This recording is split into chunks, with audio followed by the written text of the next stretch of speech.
राष्ट्रवादी शरद पवार पक्षाची शिवस्वराज्य यात्रा वसमतमध्ये दाखल। यात्रेच्या सभास्थळी मराठा आंदोलक स्टेजवर आल्यानं सभेत गोंधळ।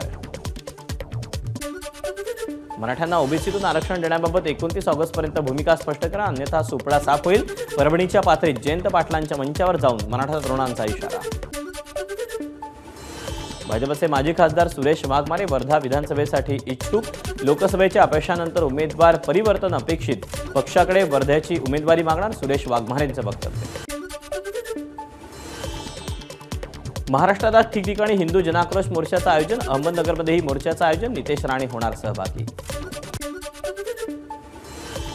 बांगलादेशी हिंदूंवर होणाऱ्या अत्याचाराच्या निषेधार्थ यवतमाळच्या पुसदमध्ये सकल हिंदू समाजाचा कडकडीत बंद। हिंदूंच्या हत्या आणि हिंसाचाराच्या निषेधार्थ पुसदमध्ये भव्य मोर्चा। कोलकात्यातील बलात्काराच्या घटनेच्या निषेधार्थ सांगलीत मेणबत्ती मोर्चा। मोर्चात डॉक्टरांच्या विविध संघटना सहभागी।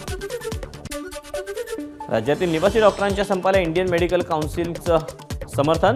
नागपूरमधील आज खासगी रुग्णालय बंद असणार। कोलकाता इथे झालेल्या घटनेच्या निषेधार्थ वर्ध्याच्या सामंगी रुग्णालयातला बाह्य रुग्ण विभाग 24 तास बंद। महिला डॉक्टरवरील अत्याचाराच्या निषेधार्थ पुण्यातल्या नवले महाविद्यालयाच्या विद्यार्थ्यांचं आंदोलन। दोषींवर कडक कारवाईची मागणी। कोलकात्यात महिला डॉक्टर अत्याचार प्रकरणी वर्ध्यात कॅन्डल मार्च। विविध संघटनांचा कॅन्डल मार्चमध्ये सहभाग। कोलकात्यात महिला डॉक्टरांवर झालेल्या अत्याचार आणि हत्येच्या घटनेच्या निषेधार्थ बुलढाण्यात डॉक्टरांचं आंदोलन। जिल्ह्यातील सर्व वैद्यकीय व्यावसायिकांनी पाळला बंद। महिला डॉक्टरवरील अत्याचाराच्या निषेधार्थ नंदुरबार जिल्ह्यात वैद्यकीय व्यावसायिकांचं काम बंद आंदोलन। शहादा इथं मोर्चा काढून डॉक्टरांकडून निषेध व्यक्त। कोलकात्यातील घटनेच्या निषेधार्थ अमरावतीमध्ये इंडियन मेडिकल असोसिएशन आणि अखिल भारतीय विद्यार्थी परिषदेतर्फे कॅन्डल मार्च।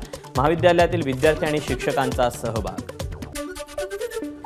रायगड किल्ल्याच्या पायरी मार्ग पुन्हा एकदा शिवप्रेमींसाठी सुरू। पावसाळ्यात कोसळणाऱ्या दरडी आणि निसरड्या पायवाटेमुळे महामार्ग वाहतुकीसाठी बंद करण्यात आला होता। नागपूरमध्ये सीएनजीच्या दरात घट। प्रति किलो 4 रुपये दर कमी। सध्या सीएनजीचा दर प्रति किलो 88 रुपयांवर। पंढरपुरात दर्शन मंडप आणि स्कायवॉकसाठी 110 कोटींच्या आराखड्याला उच्च अधिकार समितीची मान्यता। आषाढीतही भाविकांना 2 तासात दर्शन घेता येणार। तिसऱ्या श्रावणी सोमवार निमित्तानं त्र्यंबकेश्वरला जाण्यासाठी प्रशासनाकडून पूर्वतयारी। त्र्यंबकेश्वरसाठी जादा बसेस सोडण्यात येणार। भुसावळ ते इगतपुरी दरम्यान अनारक्षित विशेष गाडी चालवणार। राखी पौर्णिमेनिमित्त गर्दी टाळण्यासाठी रेल्वे प्रशासनाचा निर्णय। जुन्या पेन्शनच्या मागणीसाठी कोल्हापूरच्या हजारो कर्मचाऱ्यांचा टाउन हॉल परिसर ते जिल्हाधिकारी कार्यालयापर्यंत मोर्चा। राज्यातल्या सर्व संघटना आंदोलनात सहभागी। दूषित पाण्याच्या प्रश्नावरून सावर्डेसह 7 गावातील ग्रामस्थ आक्रमक। कातभट्टी बंद करण्याची ग्रामस्थांची मागणी। साखळी उपोषणाची दखल न घेतल्यास बायका मुलांचा रस्त्यावर उतरण्याचा इशारा। वाशिम शहरामध्ये 10 किलो गांजासह एकाला अटक। शहर पोलिसांची रेल्वे स्टेशन परिसरातील पंचशील नगर जवळ कारवाई। सिंधुदुर्गच्या सावंतवाडीमधील तळवडे ग्रामपंचायतीत 73 लाखांचा घोटाळा। ग्रामविकास अधिकारी सरपंचांसह 5 जणांवर अपहाराचा गुन्हा दाखल। अकोल्यात लसूण विक्रेत्यांची अजब शक्कल। सिमेंटचा वापर करून डुप्लिकेट लसूण बनवला। लसणाच्या पाकळ्या वेगळ्या होत नसल्यामुळे प्रकार उघडकीस।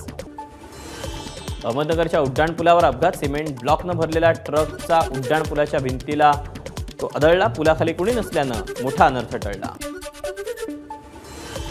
अकोला अमरावती राष्ट्रीय महामार्गावर कार उलटून एकाचा मृत्यू, 3 जण गंभीर जखमी। पैलपाडा गावाजवळची घटना। पुणे मुंबई द्रुतगती महामार्गावर मालवाहू ट्रक उलटला। अपघातात चालक किरकोळ जखमी। अपघातामुळे काही काळ वाहतूक ठप्प। सिंधुदुर्गच्या दोडामार्ग तालुक्यातल्या तिलारी धरणाचा डावा कालवा फुटला। यामुळे शेतात पाणी पंचनामे करण्याची शेतकऱ्यांची मागणी।